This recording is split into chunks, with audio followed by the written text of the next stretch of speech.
Kira-kira kenapa Allah nggak bisa kelihatan? Karena Allah Subhanahu wa Ta'ala itu sangat besar. Allah Subhanahu wa Ta'ala sangat besar. Memang manusia nggak mampu melihat Allah. Perlu Anda tahu bahwasanya Allah Subhanahu wa Ta'ala mengutus 124.000 nabi. Ini jumlah yang sangat besar. Di antaranya 313 rasul. Bedanya antara nabi dengan rasul, kalau nabi seseorang yang Allah utus tidak membawa syariat baru, hanya menyampaikan kepada kaumnya apa yang disampaikan nabi atau rasul sebelumnya. Kalau rasul seseorang yang Allah utus membawa syariat baru, ajaran baru, menghapus ajaran sebelumnya, gitu kan konseptualnya. Baik, yang wajib Anda imani sebagai orang muslim, pengikut Muhammad SAW adalah 25 nabi dan rasul yang disebutkan dalam Al-Quran. Jadi masih banyak yang belum diceritakan kepada kita. Dan ini Allah ceritakan dalam Al-Quran, a'udzubillahi minasyaitonir rajim, minhum man qasasnahum 'alaika wa minhum man lam naqsushum 'alaik. Ada Muhammad, nabi-nabi yang kami ceritakan kepadamu, dan masih banyak yang belum kami ceritakan kepadamu. Jadi masih banyak yang belum sampai kepada kita. Baik, intisarinya 124.000 nabi ini belum pernah ada satupun yang pernah melihat Allah. Belum pernah ada satupun yang melihat Allah. Kenapa Allah nggak bisa kelihatan? Allah nggak lihatkan dirinya kepada para nabi. Dengarkan jawabannya. Nabi Musa alaihissalam pernah berkata, waktu dia pergi ke Tur Sina, ya, di situ diperintahkan oleh Allah datang untuk menerima kitab Taurat selama 40 hari 40 malam. Al-Quran itu turun lengkap selama 23 tahun. 13 tahun di Mekah, 10 tahun di Madinah, baru lengkap 30 juz yang kita dapat sekarang. Kalau Taurat enggak, 40 hari lengkap semua turun. Syaratnya Nabi Musa pergi ke gunung Tursina, nunggu tiap hari turun 1 surah, 3 surah, 5 surah sampai lengkap. Hari ke-37 dari 40 hari itu Nabi Musa AS tiba-tiba bertanya begini. Jibril datang nurunin surah, lalu dia mengatakan, wahai Jibril, sampaikan kepada Allah. Dia mengatakan dalam Al-Quran, Rabbi arini anzur ilaik. Wahai Tuhanku, izinkan aku melihat kepadamu. Nabi Musa penasaran mau lihat Allah. Lalu dijawab oleh Allah SWT. Allah nggak jawab langsung Musa, melalui Jibril lagi turun. Jibril mengatakan lagi, katakan kepada Musa, lan tarani. Kata-kata lan itu dalam bahasa Arab yang tidak akan pernah. Kau tidak akan pernah mampu melihatku, hai Musa. Tapi Allah nggak mau kecewakan Musa. Sebagai manusia ingin diajak dialog dengan akalnya. Kenapa Allah nggak bisa kelihatan gitu? Lalu dia mengatakan, walakin yanzur ilal jabal. Tapi coba kamu lihat, hai Musa, gunung-gunung yang sangat banyak dan kokoh, gunung batu di sekitarmu. Di sini perlu Anda tahu, kata ulama tafsir, sekitar Tur Sina itu ada puluhan gunung batu dan semuanya kokoh-kokoh, gitu kan? Ya, kalau kita lihat di Mesir itu ada piramida yang satu batunya saja para ilmuwan mengatakan bisa sekian ton beratnya. Mereka masih bingung gimana dulu Fir'aun menyuruh orang-orang menyusun sampai seperti piramida sekarang gitu. Nah, di Tur Sina itu ada gunung-gunung batu yang luar biasa, mungkin puluhan kali lebih besar daripada piramida. Itu kuat-kuat. Nabi Musa kagum-kagum dengan gunung batu itu. Dia juga kagum dengan pergantian siang malam selama 37 hari di puncak gunung. Kemudian hujan, sebentar panas, sebentar dingin, burung-burung yang berterbangan, hewan-hewan yang lari di lereng gunung, air yang mengalir di situ, dan ada sungai di bawah. Dia bingung, dia penasaran dengan itu semua. Lalu yang dia paling kagum gunung-gunung. Allah mengatakan, tapi coba lihat ke gunung-gunung itu. Fa in istaqarra makanahu fasawfa tarani. Kalau saya datang, kemudian gunung-gunung itu mampu menampung kedatanganku, maka kau akan bisa melihatku, hai Musa. Apa yang terjadi? Falamma tajalla rabbuhu lil jabal. Waktu Allah baru niat saja datang, belum datang, baru mau datang, ja'alahu dakka. Semua gunung itu hancur berantakan, tidak berani menampung kedatangan Allah Subhanahu wa taala. Wa kharra Musa sa'iqa, dan Musa tiba-tiba pingsan. Waktu Nabi Musa bangun, kata Allah, langsung dia mengangkat tangan ke langit mengatakan amantu billah, saya beriman kepada Allah, gitu kan? Jadi di sini Nabi Musa AS pun tidak melihat Allah SWT, tapi dia meyakini keberadaannya. Dia tahu tidak mungkin ini terjadi begitu saja. Tidak mungkin ada malam dan siang tanpa penciptanya. Tidak mungkin ada udara, air, batu dan segalanya tanpa ada penciptanya. Semua ini ada penciptanya. Dalam diri kita saja ada keajaiban penciptaan Allah Subhanahu wa taala. Lalu yang terjadi jemaah sekalian adalah masih pertanyaan kecil. Kenapa lagi Allah tidak bisa kelihatan? Nabi Muhammad SAW waktu pulang dari Mi'raj, dari langit, kemudian terima perintah waktu sholat, itu ketemu dengan Aisyah istrinya dan berkata, lalu Aisyah berkata, ya Rasulullah, apakah anda melihat Tuhan anda pada saat anda mi'raj ke langit? Lalu dia berkata apa? Nurun ala nur an na'arah. Kata Nabi SAW, Allah itu cahaya, di atas cahaya sangat terang, sampai bagaimana, sampai saya tidak mampu untuk melihatnya. Allah nggak kelihatan oleh Nabi Muhammad SAW.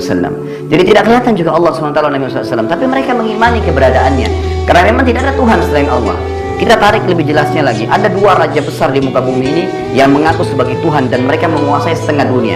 Ada Namrud di zaman Nabi Ibrahim, dan ada Fir'aun di zaman Nabi Musa, yang Allah ceritakan dalam Al-Quran. Anda tahu Namrud ini orangnya tinggi besar. Setiap hari itu selalu gulat dengan 10 prajuritnya dan dikalahkan. Sangat kuat. Ya, dan kerajaannya belum pernah dalam sejarah dicatat Namrud dan Fir'aun dikalahkan dalam peperangan. Tidak pernah. Selalu menang. Makanya dia ngaku sebagai Tuhan. Nabi Ibrahim datang mengatakan kepada Namrud, "Wahai Namrud, kamu hanya makhluk seperti saya, manusia biasa. Saya dan kamu punya Tuhan namanya Allah. Allah menghidupkan dan mematikan." Kata Namrud, "Hai Ibrahim, saya juga hidupkan dan mematikan. Mau bukti? Tangkap 2 orang masyarakatnya, satu dibunuh, satu dibiarin jalan." Kata Namrud apa? "Lihat, saya hidupkan, saya matikan."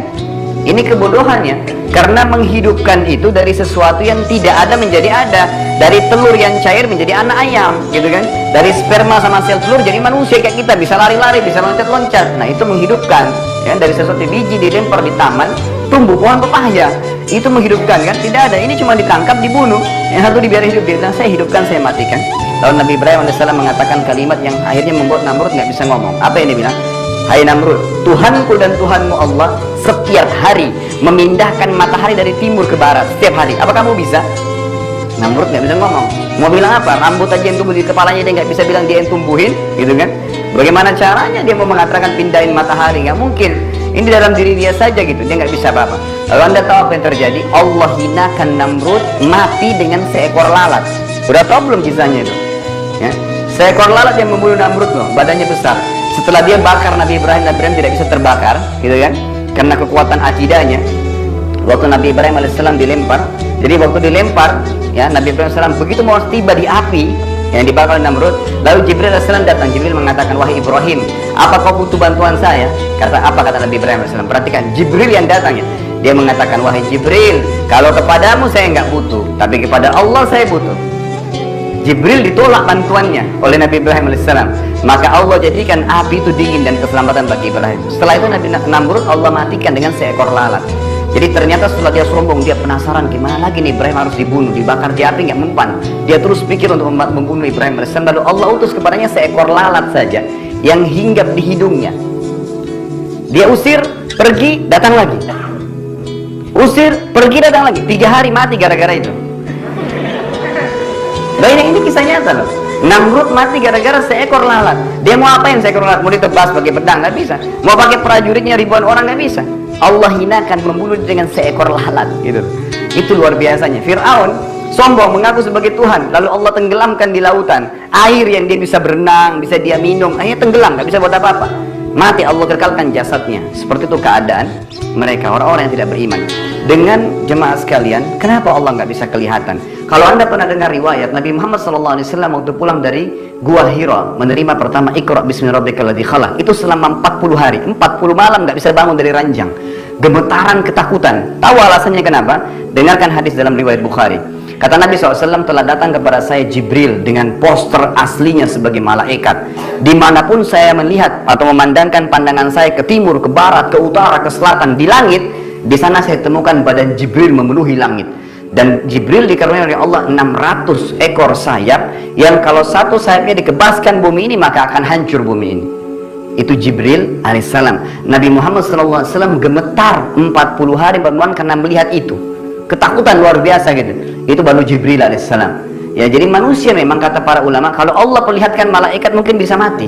Kalau manusia diperlihatkan iblis oleh Allah, mungkin manusia bisa mati melihatnya. Jadi ada hal-hal yang Allah sembunyikan dari pandangan manusia, karena berbahaya kalau mereka melihatnya. Tidak mampu, manusia terbatas. Ya, itu tidak tahu. Kita bahkan tidak tahu oksigen yang akan kita hirup ini yang mana berbakteri, yang mana tidak. Kita nggak pernah tahu itu. Jadi kan jadi manusia sangat terbatas. Jadi jelas sekali konsepnya, bahwasanya kita tidak bisa melihat Allah Subhanahu Wa Taala. Ada alasannya. Lalu kita jawab, kenapa kira-kira ada alasan yang tidak bisa kelihatan? Kalau Anda sholat, Anda selalu mengatakan Allahu Akbar. Apa itu akbar? Itu dalam bahasa Arab namanya siga mubalaghah, sesuatu yang melampaui batas. Orang Arab itu kalau melihat sesuatu, misalnya benda besar, dia mengatakan kabir. Tapi kalau di pandangan mata dia tidak ada lebih besar daripada itu, dia mengatakan akbar. Jadi kalau kita sedang menggunakan kalimat dalam sholat Allahu Akbar, kita sedang menggunakan dalam grammar bahasa Arab, ya dalam arti bahasa Arab bahwasanya saya mengakui Allah adalah zat yang maha besar, tidak lebih besar dari dia lagi. Apa alasannya? Baik, dengarkan hadisnya. Kata Nabi SAW, Allah menciptakan 7 lapis langit. Dalam surah Al-Mulk dikatakan alladzi khalaqa sab'a samawatin tibaqa. Allah ciptakan 7 lapis langit tibaqa. 1, 2, 3, 4, 5, 6, 7. Kita bumi ini di bawah langit pertama gitu. Berikut semua bintang-bintang yang miliaran ini berada di bawah langit pertama. Makanya tadi di awal pertemuan saya katakan ilmuwan pun mengatakan mustahil manusia bisa menjamah tangannya langit. Ya, mereka mengatakan miliaran bintang dan jaraknya sekian juta mil ini itu semua di bawah langit pertama gitu. Allah menciptakan 7 lapis langit dan bumi di bawahnya. Kata Nabi SAW, perumpamaan bumi kalian yang kalian tinggali dibandingkan dengan langit pertama di atas kepala kalian hanya seperti cincin dibuang di padang pasir. Jadi kalau dicabut cincin ini dilempar, nggak akan kelihatan. Kenapa? Padang pasirnya sangat luas. Makanya Anda berputar-putar dimanapun di muka bumi tidak pernah ada ujungnya langit. Ya, kalau ada yang pernah lihat sampaikan ya biar kita juga melihat gitu ya.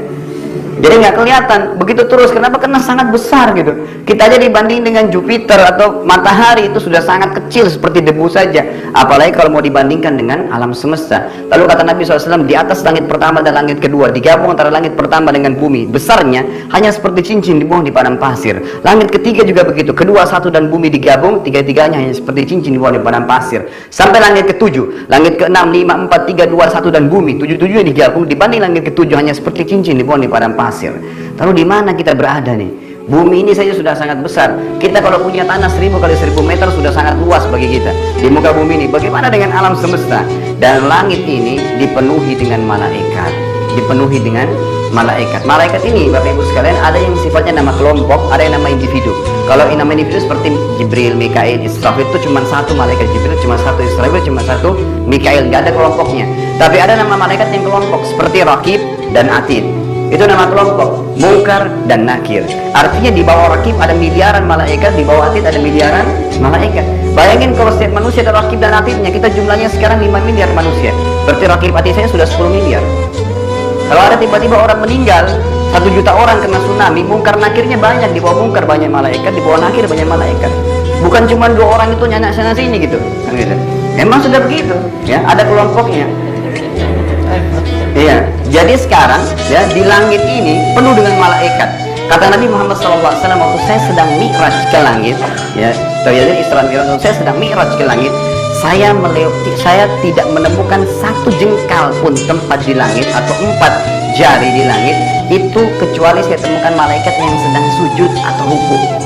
Penuh dengan malaikat. Di langit ke-7 kata Nabi SAW ada sebuah rumah namanya Baitul Ma'mur.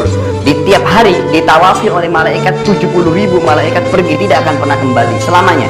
Besok 70.000, lusa 70.000 sampai hari kiamat. Tidak ada batasnya gitu. Jumlahnya sangat banyak, dipenuhi oleh malaikat. Lalu di atas langit ke-7 ada Sidratul Muntaha. Kalau Anda pernah dengar, pembatas antara hamba dengan makhluknya. Sidratul Muntaha ini kata Nabi SAW besarnya digabung antara 7 lapis langit dan bumi, 8-8-nya hanya seperti cincin dibuang di padang pasir. Lalu di atas Sidratul Muntaha Allah menciptakan sebuah lautan. Anda sekarang sedang berada di bawah dasar lautan dan seperti debu di bumi kita ya, apalagi kita di dalamnya. Bagaimana bisa kita tahu lautan ini? Kata Nabi SAW, lautan itu besarnya digabung antara Sidratul Muntahanya, 7 lapis langitnya dengan buminya, 9-9-nya hanya seperti cincin dibuang di padang pasir. Dibandingkan lautan itu, kalau Anda mau lebih jelas baca ayat, setiap kali Anda temukan kata-kata wakana arsyu alal ma, dan singgasananya Allah ada di atas air. Baca tafsirnya Anda akan tahu makna kalimat ini. Lalu kata Nabi SAW, di atas lautan itu ada singgasananya Allah. Yang singgasananya Allah itu arsy-nya Allah besarnya, digabung lautan tadi, Sidratul Muntaha, 7 lapis langit dan bumi, 10-10-nya hanya seperti cincin dibuang di padang pasir. Bagaimana dengan Allah yang ada di atasnya? Makanya kita mengatakan Allahu Akbar. Tidak akan mampu, kita bahkan tidak mampu menatap matahari karena panasnya, gitu kan? Bagaimana kita bisa melihat Allah yang maha besar, gitu? Memang tidak mampu lihat, gitu. Tidak akan bisa kita melihat Allah Subhanahu Wa Taala.